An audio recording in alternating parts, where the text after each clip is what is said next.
ಈ ಸಂದರ್ಭನ ಹೇಳೋದಕ್ಕೆ ಇಚ್ಛೆ ಪಡ್ತೇನೆ.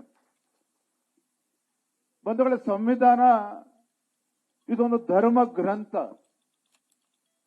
ಆದರೆ ಸಂವಿಧಾನವನ್ನ ದುರುಪಯೋಗ ಪಡಿಸಿಕೊಂಡು ಸ್ವಾತಂತ್ರ್ಯ ಬಂದಾಗಿನಿಂದ ಆಡಳಿತದ ಚುಕ್ಕಾಣಿಯನ್ನು ಹಿಡಿದಂತ ಕಾಂಗ್ರೆಸ್ ಪಕ್ಷ ಯಾವ ರೀತಿ ಹಲವಾರು ಬಾರಿ ಸಂವಿಧಾನವನ್ನ ತಿದ್ದುಪಡಿ ಮಾಡೋದು ಒಂದು ಭಾಗ,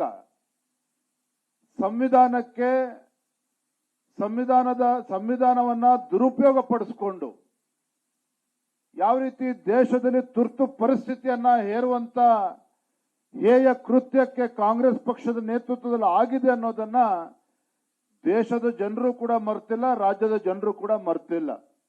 ಇದಾದ್ರೂ ಸಹ ಸಂವಿಧಾನದ ಒಂದು ಪ್ರತಿಪಾದಕರು, ಸಂವಿಧಾನವನ್ನ ರಕ್ಷಣೆ ಮಾಡ್ತಕ್ಕಂಥವ್ರು ನಾವೇ ಅನ್ನುವ ಒಂದು ಕಪಟ ನಾಟಕವನ್ನ ಕಾಂಗ್ರೆಸ್ ಪಕ್ಷದವರು ಕಳೆದ ಹಲವಾರು ದಶಕಗಳಿಂದ ನಿರಂತರವಾಗಿ ಮಾಡ್ಕೊಂಡು ಬಂದಿದ್ದಾರೆ. ಸಂವಿಧಾನವನ್ನ ರಕ್ಷಣೆ ಮಾಡ್ತಕ್ಕಂಥವ್ರು ಇವರೇ ಅಂತೇಳಿ ಬಿಂಬಿಸ್ತಕ್ಕಂಥ ಪ್ರಯತ್ನವನ್ನ ಮಾಡ್ಕೊಂಡು ಬಂದಿದ್ದಾರೆ. ಆದರೆ ವಾಸ್ತವಿಕ ಸತ್ಯವನ್ನ ಇವತ್ತೇನು ಇತಿಹಾಸವನ್ನ ಮರೆಮಾಚಿಸುವಂತ ಕೆಲಸ ಏನು ಕಾಂಗ್ರೆಸ್ ಪಕ್ಷದವರು ನಿರಂತರವಾಗಿ ಮಾಡ್ಕೊಂಡು ಬಂದಿದ್ದಾರೆ. ಅದನ್ನ ತೊಳೆದು ಹಾಕಿ ಇವತ್ತು ಬಾಬಾ ಸಾಹೇಬ್ ಅಂಬೇಡ್ಕರ್ ಆ ಪುಣ್ಯಾತ್ಮ ಏನಿವತ್ತು ಒಂದು ಪರಿಶ್ರಮದಿಂದ ಇವತ್ತು ಸಂವಿಧಾನವನ್ನ ರಚಿಸಲು ಇವತ್ತು ಹಗಲು ಇರುಳು ಶ್ರಮಿಸಿ ಇವತ್ತು ಬಾಬಾ ಸಾಹೇಬ್ ಅಂಬೇಡ್ಕರ್ ಅವರ ನೇತೃತ್ವದಲ್ಲಿ ಇವತ್ತೇನು ಸಂವಿಧಾನ ರಚನೆ ಆಗಿದೆ, ಇದಕ್ಕೆ ಸಂಪೂರ್ಣವಾಗಿರ್ತಕ್ಕಂಥ ಗೌರವವನ್ನ ತಂದು ಕೊಡ್ತಕ್ಕಂಥ ಒಂದು ಪ್ರಾಮಾಣಿಕ ಕೆಲಸ ಇವತ್ತು ಯಾರು ಮಾಡಿದ್ದಾರೆ ಅಂತ ಹೇಳಿದ್ರೆ ಈ ದೇಶದ ಹೆಮ್ಮೆಯ ಪ್ರಧಾನಮಂತ್ರಿ ನರೇಂದ್ರ ಮೋದಿಜಿಯವರು ಮಾಡಿದ್ದಾರೆ ಅನ್ನೋದನ್ನ ನಾವು ಈ ಸಂದರ್ಭದಲ್ಲಿ ಹೆಮ್ಮೆಯಿಂದ ನಾವು ಹೇಳಬೇಕಾಗ್ತದೆ. ಇವತ್ತು ಭಾರತದ ಸಂವಿಧಾನ ಬಾಬಾ ಸಾಹೇಬ್ ಅಂಬೇಡ್ಕರ್ ಅವರ ಒಂದು ಪರಿಶ್ರಮದ ಬೆವರಿನ ಒಂದು ಫಲಶ್ರುತಿಯ ಪರಿಣಾಮವಾಗಿ ಇವತ್ತು ಸಮಾನತೆ, ಸ್ವಾವಲಂಬನೆ, ಒಂದು ಅಭಿವ್ಯಕ್ತದ ಒಂದು ಹಕ್ಕನ್ನ ಕೊಡ್ತಕ್ಕಂಥ ಕೆಲಸ ಇವತ್ತು ಸಂವಿಧಾನದ ಮುಖೇನ ಇವತ್ತು ಆಗಿರ್ತಕ್ಕಂಥದ್ದು. ಸಂವಿಧಾನ ಭಾರತದ ಪ್ರಜಾಪ್ರಭುತ್ವ ವ್ಯವಸ್ಥೆಯ ಪಾಲಿಗೆ ಒಂದು ಧರ್ಮ ಗ್ರಂಥ ಆಗಿದೆ ಅನ್ನೋದನ್ನ ನಾವ್ಯಾರೂ ಕೂಡ ಮರೆಯೋದಕ್ಕೆ ಸಾಧ್ಯ ಇಲ್ಲ. ನಾನು, ನನ್ನದು, ನಮ್ಮದು ಎಂದು ಹೆಮ್ಮೆಯಿಂದ ಇವತ್ತು ತಲೆ ಎತ್ತಿ ಓಡಾಡೋದಕ್ಕೆ ಒಂದು ದೀಶ ಶಕ್ತಿಯನ್ನ ನೀಡಿರ್ತಕ್ಕಂಥ ಶಕ್ತಿ ಇವತ್ತು ನಮ್ಮ ಸಂವಿಧಾನಕ್ಕಿದೆ ಅನ್ನೋದನ್ನ ನಾನು ಈ ಸಂದರ್ಭದಲ್ಲಿ ಹೇಳೋದಕ್ಕೆ ತುಂಬಾ ಸಂತೋಷ ಆಗ್ತದೆ.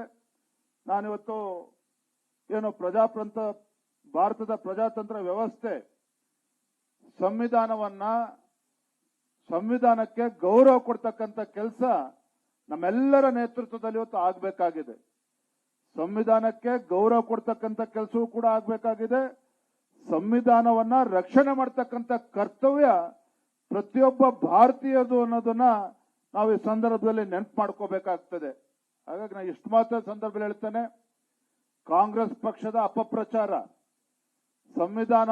ಸಂವಿಧಾನಕ್ಕೆ ಧಕ್ಕೆ ತರ್ತಕ್ಕಂಥ ನಿಟ್ಟಿನಲ್ಲಿ ಯಾವ್ದಾರ ಒಂದು ರಾಜಕೀಯ ಪಕ್ಷ ಕೆಲಸ ಮಾಡಿದ್ರೆ ಅದು ಕಾಂಗ್ರೆಸ್ ಪಕ್ಷ ಮಾಡಿರ್ತಕ್ಕಂಥದ್ದು.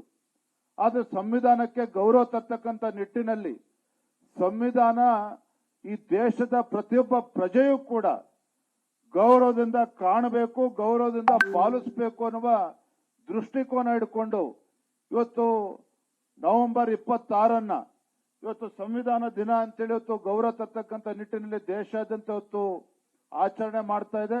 ಹಾಗಾಗಿ ನಾವು ಕೇವಲ ನವೆಂಬರ್ 26ಕ್ಕೆ ಸೀಮಿತ ಆಗದೇನೆ ಮುಂದಿನ 2 ತಿಂಗಳುಗಳ ಕಾಲ ಇಡೀ ದೇಶಾದ್ಯಂತ ಒಂದು ರೀತಿ ಹಬ್ಬದ ರೀತಿಯಲ್ಲಿ ಆಚರಣೆ ಆಗ್ತದೆ. ನಮ್ಮ ರಾಜ್ಯದಲ್ಲೂ ಕೂಡ ಆಗಬೇಕು ಅನ್ನುವ ಅಪೇಕ್ಷೆ ನಮ್ಮೆಲ್ಲರದು ಕೂಡ ಇರ್ತಕ್ಕಂಥದ್ದು.